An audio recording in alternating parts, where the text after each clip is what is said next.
live with the Attorney General. Go, agents to leave with the property owner. The department filed the motion to make public the warrant and receipt in light of the former president's public confirmation of the search, the surrounding circumstances, and the substantial public interest in this matter. Faithful adherence. All right, folks, that is the Attorney General of the United States of America there. Welcome to GAMcast for August 12th, 2022. It is a beautiful sunny day. It has been raining a lot, but we've got some sun today. Dry all that out. Hope you're having great weather where you are. We have a ton of things to talk about. We're going to continue to talk about the Trump warrant. We've got some new information. I'm going to bring you up to speed. I'm going to give you my theory about what's going on here. Somebody wants to know if Trump will be arrested. We'll get to that. In fact, we've got O'Reilly spoke to one of Trump's attorneys that was present during the execution of the warrant. You'll want to stick around for that. I'm going to talk about the Fauci Effect. What in the world's a Fauci Effect? Anyway, and a ton of other things. We're really loaded for bear. Again, I got a ton of windows open again. Hopefully we will not suffer from the technical difficulties that we've suffered from. Now, folks, you heard the Attorney General. He has now come out and said he authorized it. We're probably going to hear, I've got 2 bites from him. We're going to probably hear him say that. But I want you to listen. Did you hear him there? The public interest. Are you out of your mind? How did you not think there was going to be public interest, right? Why'd you seal it in the first flipping place, right? You knew there was going to be public interest, right? If he signed off on this, he had to know what he was doing. Now, there are a couple of theories out there that are being floating around, right? One of them is that they're just trying to, and I mentioned this yesterday, but they're just trying to fundraise all of this. Another one is that they're trying, which that's definitely true. This is definitely, folks, we'll get to that in a moment. If you don't think this is, I mean, it's raising money for Trump, but they don't care about that. They want to raise the money for them. That's a lot of what their game is nowadays. It's all about raising the funds, getting people to give them money that they spend. And they do it on their friends. They launder the money back through themselves. I mean, folks, I could do a whole show on the fact that Nancy Pelosi, when she went to the House, she was worthless. She's now worth over $200 million. When the Clintons got into the White House, they were worthless. They're now worth $200 million. Folks, this isn't by accident that they're able to do this stuff, folks. And part of the way they're able to do it is to make politics into a clown show so that everybody just gives you money over when they're emotionalized, they don't like what's going on. But anyway, so a lot of what's going on here with Garland. If you're watching us on the YouTubes or the Rumbles, that's great because you can see his expression. His body language is terrible here. I think he's been put out as the fall guy. I fully believe that he knew what was going on. I don't know that he actually appreciated the blowback that he was going to get. And again, folks, you got to understand, there's been a lot of logicking. And I'm not kidding. I'm not misspeaking in the English language. I'm doing this for effect. I understand the English language. But you can't, I say this all the time, you can't logic with these people. And I used to say it a lot back in the old podcast days. Several times we played a bit from the old movie Nighthawks, the great Sylvester Stallone and Billy D. Williams. And it's about I think they're in New York City, but the 2 New York City street cops that get brought over to go into an elite terrorism unit. And the guy spends the whole movie going, stop with this stuff about, chasing criminals. They're terrorists. They don't think like that. You got to learn to think how they think. If you want to understand modern politics today, folks, you got to learn to think how the leftists think.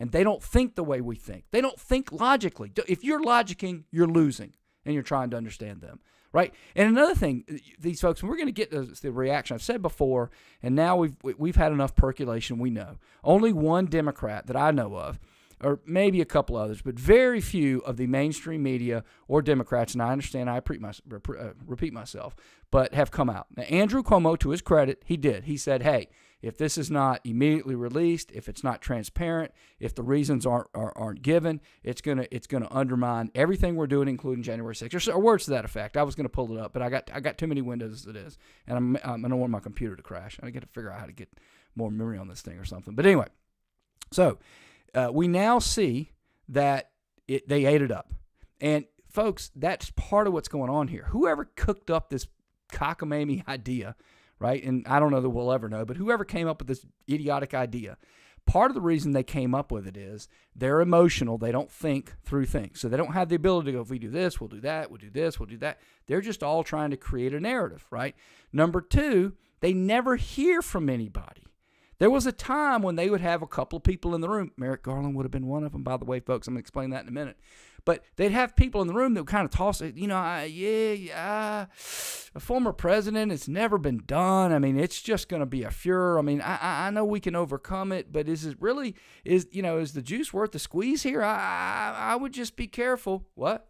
Like people they'll question us, really? I mean, they would have had somebody. Now, everybody at the table, they've created this environment, and it got on steroids under Obama. And you have to remember, Obama was elected in 2008.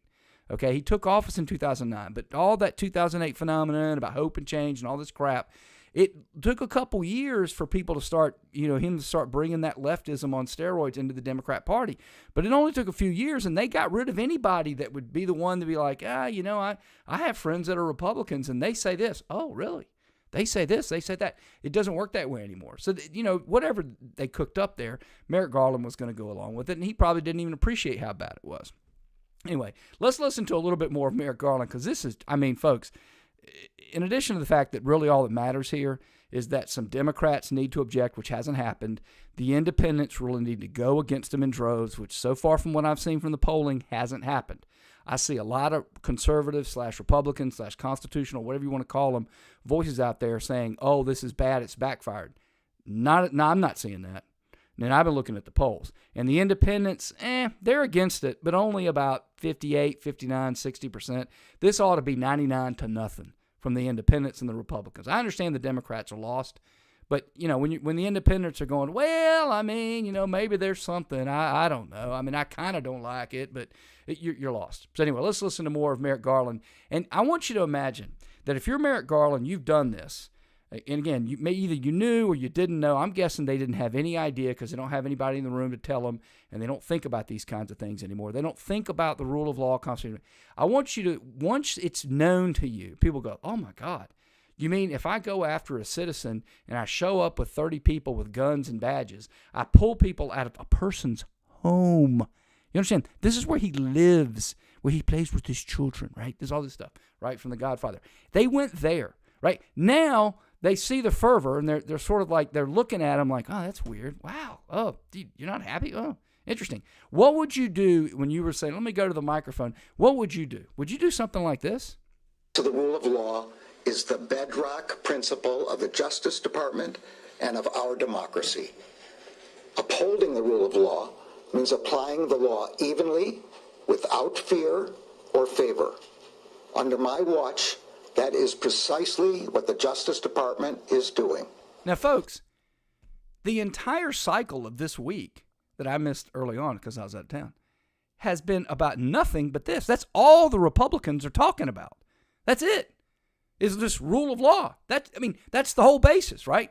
No one is, there are some, but the main thrust is not, well, you're going after Trump, or, well, this is just a witch hunt. All that. But the main thrust is, hey, whoa, there's lots of ways you could have gotten the documents. I've already walked you through that. There's other things you could have done. I've already walked you through that, right? You just showed up, and it gets worse. And he has the nerve to get up there and talk about the rule of law. Let me translate that for you, folks. Let me translate that for you. Here's what he's saying. Here's what he's really saying. I tell you what the rule of law is, you peasant. Don't you dare come question what I do. That's how you interpret that, right? At least that's how I interpret it, right? That's what he's saying. Rules of law, what I say it is. The law is what I say it is. That's what he's saying. All Americans are entitled to the even-handed application of the law, to due process of the law, and to the presumption. Anyway, he gave another statement. He went on. Let's listen to that one a little bit. Federal law, long-standing department rules, and our ethical obligations prevent me from providing further details as to the basis of the search at this time. Now, folks, he just looked into the camera and said that with a straight face. All right? Now, before he said this, and then after he said this, it was leaked to the Times and the Post, and or both, all in between. Folks, let me just go ahead and get to this Merrick Garland thing. I want to give you three names real quick. It's real simple, but you can shuffle them in as you like. Merrick Garland, Chuck Schumer, Eric Swalwell. Okay? Think about that. All right? Merrick Garland, from what I've seen of him, he kind of showed up on the scene when he got that nomination for the Supreme Court. Other than that, he really hadn't been much of anything to look at. But that's when he showed up big time. He was supposedly the moderate, and he had a reputation. I think he was on the Fourth Circuit Court of Appeals, if I'm not mistaken, which covers Virginia and some other areas above D.C. But look, it doesn't matter. He basically was a federal court judge. He'd been a long-standing guy, been in there, he paid his dues, and he pitched as a moderate. I think most people understood him to be liberal, not just completely leftist, not completely, kind of a Stephen Breyer-ish type of guy. And, he didn't need to be on the Supreme Court, and he certainly would have tilted the court to the left. But I don't think he was going to be any rabble-rouser or any sort of person that was going and really to move the needle, right? So I think a guy like Merrick Garland, if you put him into a system, he's going to basically find the equilibrium of the system and do it, right? Now, so that's the kind of guy I think it's fine to have him or her in a system that we have. He's fine. Then you have a guy like Chuck Schumer. I had Chuck Schumer in the can. I don't know if I'm going to be able to get to him today. We'll see. I only have 40 minutes. But Chuck Schumer, he's a little bit more of a rabble-rouser than Garland. He's kind of going to push the limits a little bit, and he's going to do things. He's always been a little bit more left and willing to break rules and move things, right? He's not Harry Reid, but he can see Harry Reid from where he is. Then you have the Swalwells or the Nancy Pelosi's or the AOC's, these types of people. They lack compunction completely. They shouldn't be anywhere near the seat of power, right? Because all they do, they literally come to you. They take power, they steal money, they enrich themselves, and they don't care about doing anything to even bother to benefit you with it. I mean, FDR kind of did that, but, he brought running water and electricity to the Appalachians. I mean, okay, I'm giving you something in exchange, right? And now the government bargain is no longer there. And the reason I tell you all that is to tell you this, okay? People like Pelosi that have ruined the system, they've brought the Garlands and the Schumers along with them. That's the problem. Garland would have never done this. I don't believe in a million years he would have done that. They would have gone to his office if it hadn't been for the Pelosi's of the world, the Swalwells of the world, the AOC's of the world, right? Those types of people. And they would have said, sir, we really think he has these things. And he would have said, no.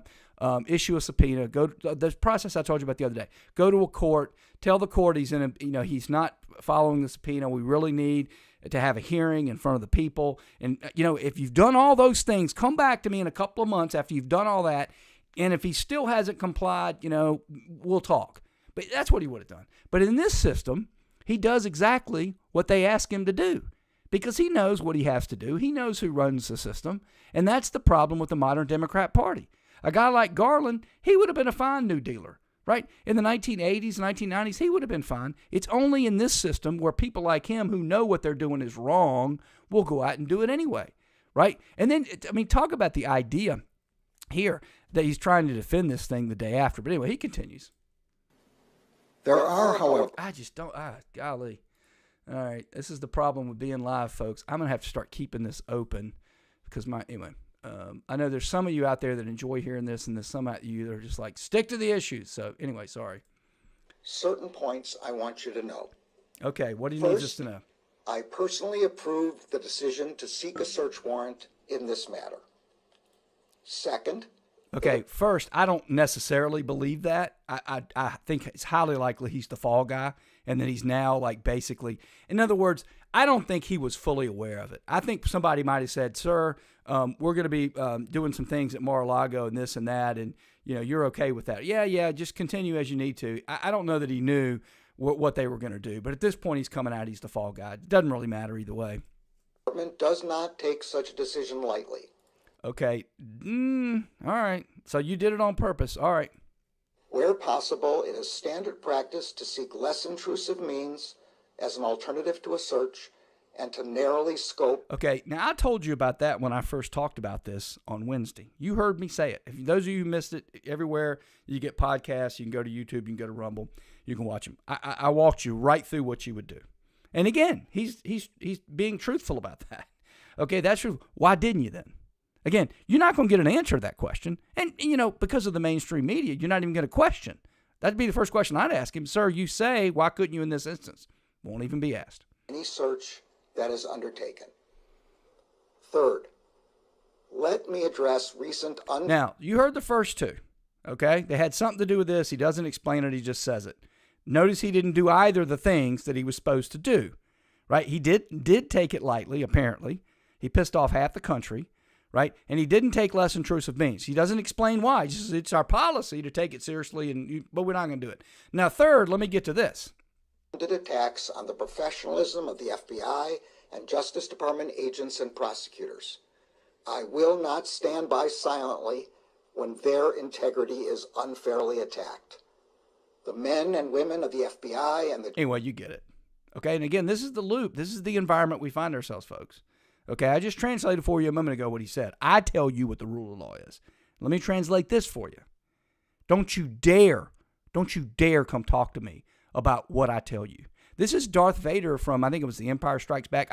One of the greatest scenes, and I can't do this stuff anymore. I loved it when we were doing the podcast and I could play the scene for you, but now the YouTubes will shut me down and stuff if I do that. I don't want to go through it. But there's a great scene where Lando Calrissian, who'd cut a deal with Darth Vader, I forget what the deal was. I think if he gave him Luke Skywalker, he was going to let him keep his little floating planet or something. It doesn't really matter. It's been a while since I've seen it. Anyway, it's a great scene when Lando goes over to Darth Vader and says, because I think basically he got Skywalker and then he was also taking over the planet or something.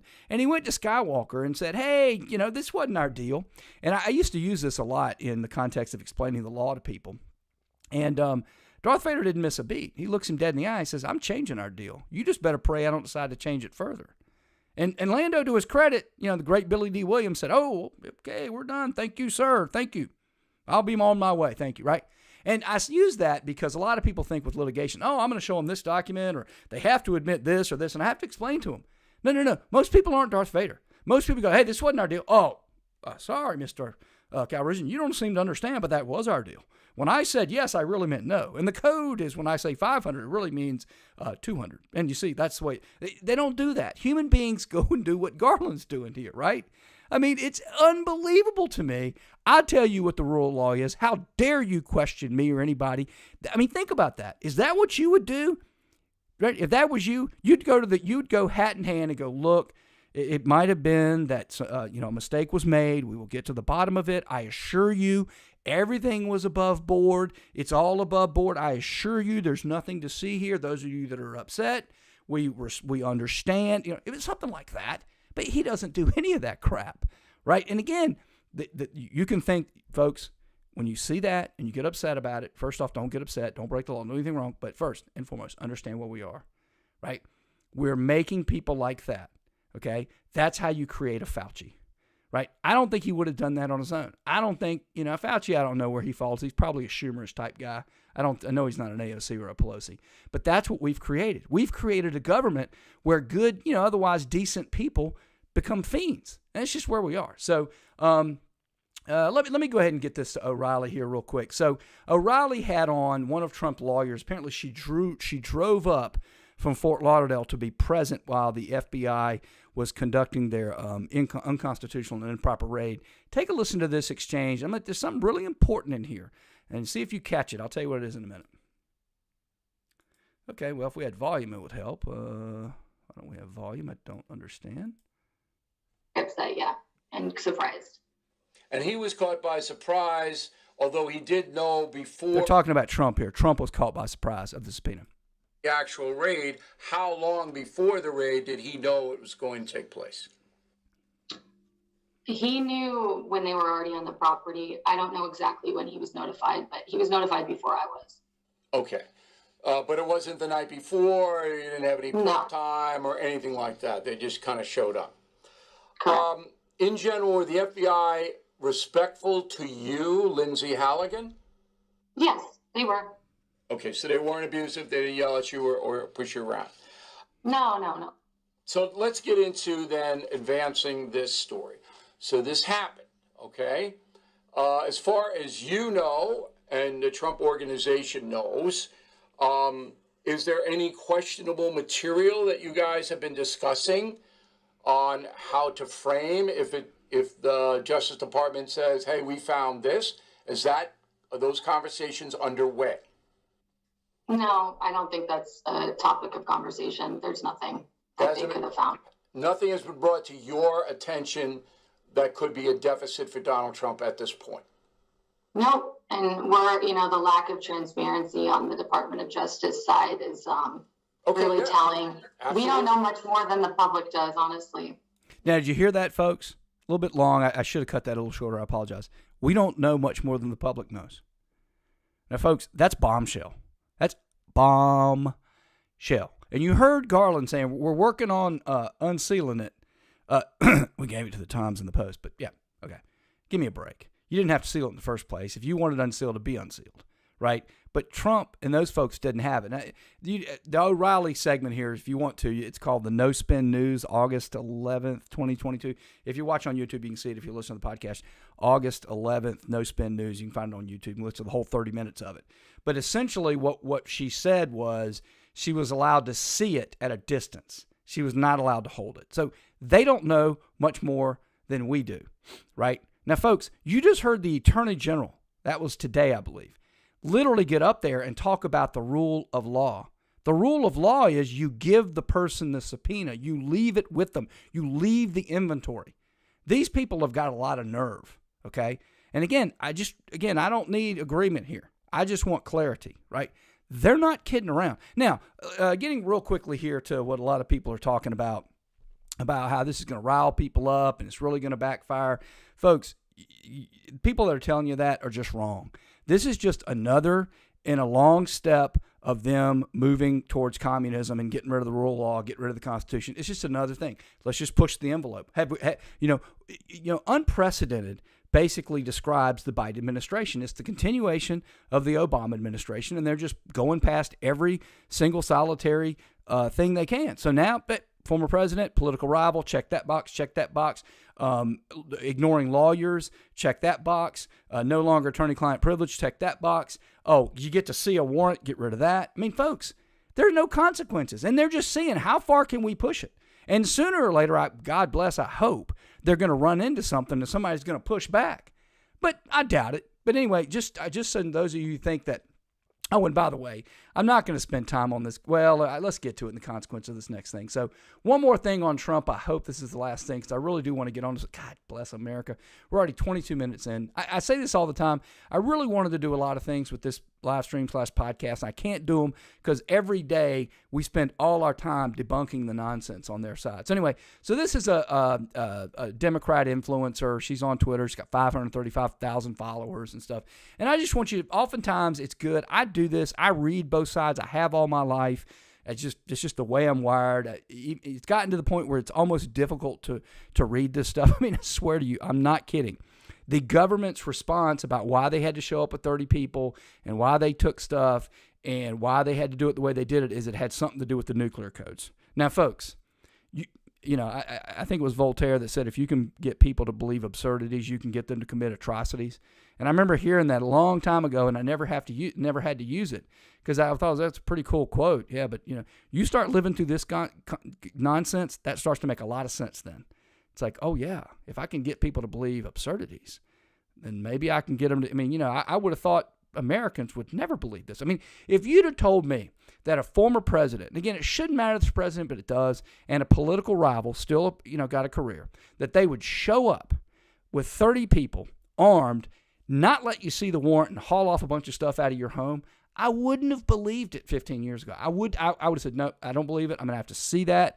I would not have believed it. Now it's mainstream. And a whole, political party and a whole, industry of the press is like, no big deal here. Nothing to see here. Let's look through this real quick. So, and again, the nuclear codes, folks, this dispute's been going on for a year and a half. I've covered it several times on the podcast. Right? You don't wait a year and a half. It's the codes. All right. Also, you don't go and get a warrant from a court or something like that. If you got the nuclear codes, I got no problem with them taking a freaking battering ram and going and getting them. This isn't about nuclear codes. Anybody that believes that is an imbecile. Literally an imbecile. But anyway, so let's read a couple of her tweets. We'll go through them. Will anyone be the least bit surprised if we learn Trump was selling nuclear secrets to our adversaries? Now, this person has 535,000 followers, right? She tweeted that. That makes a lot of sense to her. Well, let's assume for the sake of the argument, right, that the nuclear codes or secrets or whatever, right, are able to be sold on the market and you're going to get away with it. Trump is a billionaire. He can go on to Twitter or True Social, whatever, send a couple of tweets, go on to a podcast and make millions. And you tell me this person that is that wealthy already is going to flipping risk it by selling nuclear codes or secrets to our enemies? What on God's green earth would he possibly do that for? I mean, it's idiotic. No, and again, this guy's a criminal. He's almost 70 some odd years old. He wants to run for president in 2024, and he's going to throw that all away for some idiotic idea that he's going to sell Not to mention, folks, do you think you can get your hot hands on codes and then be able to take them away and people not know? And then anyway, all right. If this turns out to be what we think it is, any Republican who tries to defend this bleep, by the way, anytime you read leftists, there's a lot of cursing. I don't know what it is about them, but it's a lot of cursing going on out there. This blank needs to be kicked out of the blank government immediately. All right, well, that's nice. So not only are we going to defend what we did to Trump, but anybody who questions it got to be kicked out of the government. If you're sending money to the guy who very likely sold and or traded our nuclear secrets to the Saudis, you're going to need to take that never forget 911 bumper sticker off the back of your pickup, you fake patriot bleep. I feel like selling nuclear secrets to our adversaries automatically erases anything someone may have done during their time in office. Look at you, Gorsuk's, Beer Boy, and freaky handmaiden lady. I don't even know who that is. She's now retweeting Aaron Rupart. Reminds me of when Trump pushed for the release of the transcript of his call with Zelensky, claiming it was perfect and it proved he had engaged in an impeachable extortion scheme. Okay, folks, there you go. That's the left. I kid you not. And I had another tweet. I didn't decide not to use it. But they're literally the ones that said to us, or they say commonly to us, it makes me warm thinking about when the MAGA people get their marching orders of what to think. We're the ones, we're told what to think, but these people. I mean, they concoct this absurd tale of nuclear codes, and she runs with it like it's gospel. But we're the ones. We're the cult. Anyway.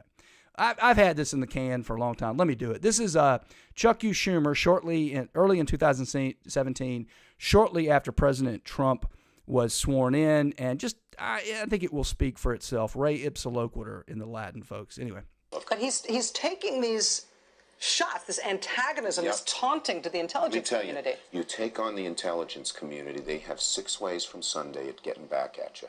So even for a practical, supposedly hard-nosed businessman, he's being really dumb to do this. What? Yeah. Now, folks, he said that. That's Chuck U. Schumer. Basically, they got 6 ways from Sunday to get back at you. This guy has just been sworn in to be the president of the United States. Now, again, I had Garland as basically the lower-level guy, just goes along to get along, decent guy, and otherwise decent system. He's a decent guy. Schumer's somewhere in the middle. He's a problem. And let me tell you something, folks. And I'll tell you why. I've never forgotten that as long as I've ever heard it. I remember shocked when I heard it. This guy's one of 100 people elected to the Senate. And I don't even care so much that he's scared of the FBI. Whatever. You can be scared of the FBI all you want. Okay? But to go on TV and say that? Really? And again, he says it with like, well, I mean, they'll get you. Yeah, they get you. Now, what did we also learn? It was shocking then, for it was the idea that he knew about it and thought it was okay and thought that was governance. That's governance to this guy, okay? That's a dangerous individual that thinks that, all right? But set all that aside, now what have we learned, right? We've learned that since that time in the 5.5 years, right, we've learned that the intelligence community has been doing just what he said. They've been going 6 ways to Sunday to get after Trump. In this latest little stunt, well, there you go. All right, so folks, I had this one in the can for a while. We talk about our friend Mark Elias a lot, and I always tell you the Democrats, they have a couple, 2 or 3, plays in the playbook, and this is one of them, okay? And so Elias is famous for a lot of things. Mainly, he's famous for being general counsel to pretty much every Democrat campaign for a long time, and he is the architect of using lawsuits to get the system rigged to favor Democrats.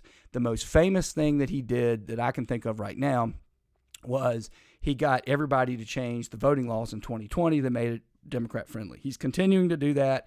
He was big, and we've talked about him before. He's the architect of trying to get the redistricting monked up so that instead of the Republicans being able to push it a little bit more toward the Republicans, it actually ends up being a little bit favorable to the Democrats, right? The independent legislature doctrine, which he is in result of him. Because he's going to these states that write these rules, for example, on redistricting, or these rules, for example, on voting. And he doesn't like it. So he runs to the Democrat-controlled Supreme Court, or he runs to the Democrat-controlled executive. Somebody that lacks compassion and just rough rides over the law. And now all of a sudden, voila, the voting rights or the district is Democrat-friendly. And the Supreme Court's going to end up looking at that going, no, no, no, no, no. We're not doing this. The Constitution says the legislature decides. Here's how you do it. You win the legislature, then you decide. If you don't, you don't, right? But anyway, and it's all a reaction to him because he's one of these people that he'll go and look. That's why there are people like the guy who issued the warrant. I say this all the time. Biden's been putting radical upon radical upon radical on the bench and in other places. The reason he puts those people, the reason Kamala has broken so many ties, folks, is because so many crazy. How crazy do you have to be? Right? That you can't get Susan Collins. You can't get Milquetoast Mitt Romney. You can't get Lisa Murkowski. I could go on. Folks, Garland got 20 Republicans. He got 70 flipping votes to be confirmed to be Attorney General. You know why they don't want a Garland? They don't want a Schumer. They want a Swalwell. They want an AOC. They want a Pelosi. Problem is nowadays that person's got a track record. So think about that. Anyway. I digress. We shall see. But I'll read this for you, and then we'll move on. I seem to have turned into the right wing's favorite lawyer to throw into any election conspiracy that requires a Jewish cabal. Now, folks, I was a little surprised because, I don't like Mark Elias. I think what he's doing is extremely damaging for the country. I've spoken about it a lot of times on this live stream. I've written about it on our Substack channel. Okay. He's not a good guy. I did not think he was a coward. I really didn't. I mean, he gets in there. He fights hard. You got to roll with the punches. For him to now claim it's somehow because he's Jewish. But again, that's what happens. And I want you to understand a lot of what's going on here. So let's go back to this whole raid that happened down there. So they break the law. They act in an unconstitutional manner. They shred the rule of law. And then what do? How dare you question me? Right? And that's what he's doing. They turn it around on you. And I mean, listen, folks, I hate it, but it's effective. Anyway, I wanted to talk about this a couple days ago, but Pelosi, turns out her son went on the trip there to Taiwan and other places in Asia. And she got asked a question. Take a listen. There are some reports that your son was on this trip with you. Yes, he was. Yes, he was. His role was to be my escort. Usually we invited spouses. Not all could come, but I had him come, and I was very proud that he was there, and I'm thrilled, and it was nice for me. Did he have any business dealings? No, he did not. Of course he did not. Oh, no, he didn't have any business dealings. Of course he did not. Of course he did. How dare you ask me that? Of course he did not. Now, folks, set aside whether he had business dealings, and look, come on. If he didn't have business dealings, why'd he go? Okay? All right? And again, if he didn't have business dealings before he went, I guarantee he did after he went. Not to mention, it's already been revealed that he's in the chips industry, he's in the computer industry. They just passed the CHIPS Act and all this stuff. I mean, come on, folks. But again, folks, if they can get you to believe absurdities, they can get you to commit atrocities. That's an absurdity. We all know why he went. And I wanted to take the time, because it's a similar thing. It turns out that within hours of them raiding Trump's compound down there at Mar-a-Lago, Hunter Biden jumps on Air Force One to go to Kiowa Island, where they're got some Democrat donor, multi-trillion-dollar mansion down there right on Kiowa Beach, and he rode along. Now, folks, I think that's absolutely improper, but I want to tell you, it's okay. You can do it. And again, just like she says, spouses, spouse can't come, my son can't come. Right, folks, we're paying for all that.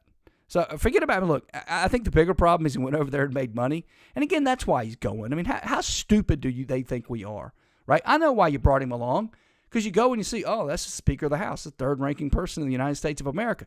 That's her son. I'm pretty sure if I do something nice for that son, I'll get favor with that person.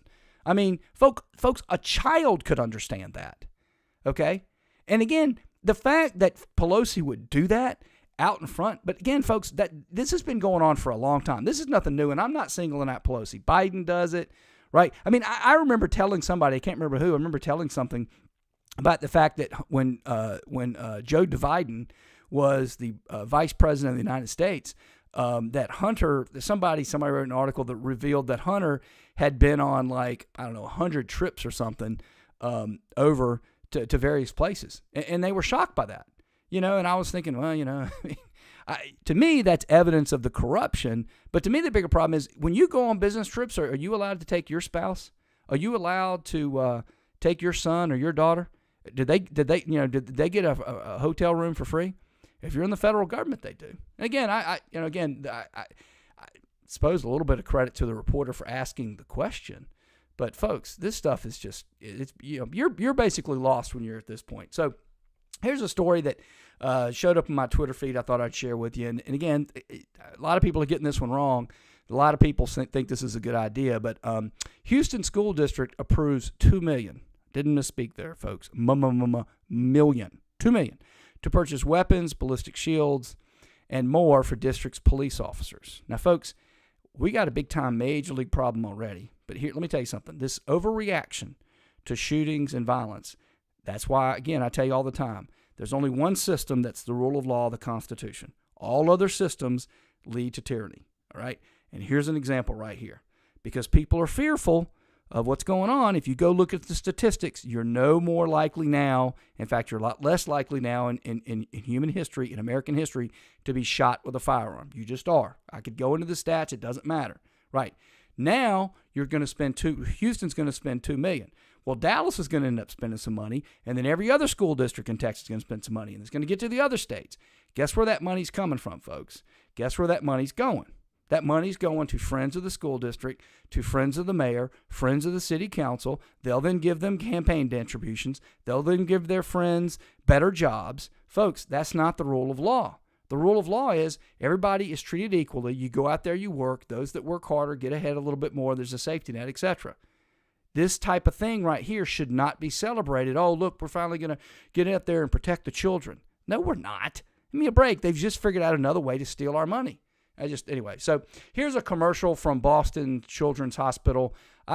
Folks, I may not even comment. I just want you to listen to the commercial. Again, Boston's Children's Hospital, Boston, Massachusetts. Take a listen. Gender-affirming hysterectomy is very simple. Oh, gosh, this is killing me. I thought I had that thing open so I could fix it quickly, and I don't. Sorry about that. All right, folks, I promise over the weekend I'm going to try to figure out how to get this computer more memory because I've overwhelmed the system. And it keeps switching back. Sorry. Here we go. Gender-affirming hysterectomy is very similar to most hysterectomies that occur. A hysterectomy itself is the removal of the uterus, the cervix, which is the of the uterus, and the fallopian tubes, which are attached to the sides of the uterus. Some gender-affirming hysterectomies will also include the removal of the ovaries, but that's technically a separate procedure called a bilateral oophorectomy. And not every gender-affirming hysterectomy includes that, and people who are... All right, folks, you get the idea. I don't know why that thing is acting the way it's acting, but I'm not going to comment further other than that's Boston's Children's Hospital. They're advertising for this, folks. Advertising. They're encouraging you to do it. They're making money off of this crap, okay? Here's John Bolton, former national security advisor for many Republicans, considered a conservative Republican. Again, this one I think will speak for itself. Ray ipsa loquitur for those who are into Latin. World could you think? I just switched it. I just fixed it. Come on. What in the world is going on? It's bizarre. Folks, I don't know what's going on. All right, let's try it again. John Bolton. That we're safer now than we were under President Trump when he was willing to put missiles into Syrian air bases with Russians on the base. What's going on here, sir? He didn't understand, because he didn't understand fundamentally much of anything about international affairs. His decisions were not based on a coherent philosophy or a coherent policy. But we were safer. They were erratic. He kept world under leaders, Donald Trump. He kept world leaders he on signed their, a deal on their with heels, the Taliban. He kept them on their back feet. They didn't know where he was coming from, and that made us safer. All right, folks, I got to get to the Fauci effect. That's a conservative Republican, but the Republicans that signed off on the subpoena or they're testifying for the January 6th committee, nothing to see there. It's called the Fauci Effect, which is sort of like, trust me, I don't get excited about that. I mean, it's nice, but I mean, people go to medical school now, people are interested in science. Not because of me, because most people don't know me, who I am. My friends know me, my wife knows me, but people don't know me. It's what I symbolize. And what I symbolize in an era of the normalization of untruths and lies and all the things you're seeing going on in society from... That's the Fauci Effect, folks. You're now all caught up to date in the news of the day, and if you like this live stream, I hope you tune back in tomorrow.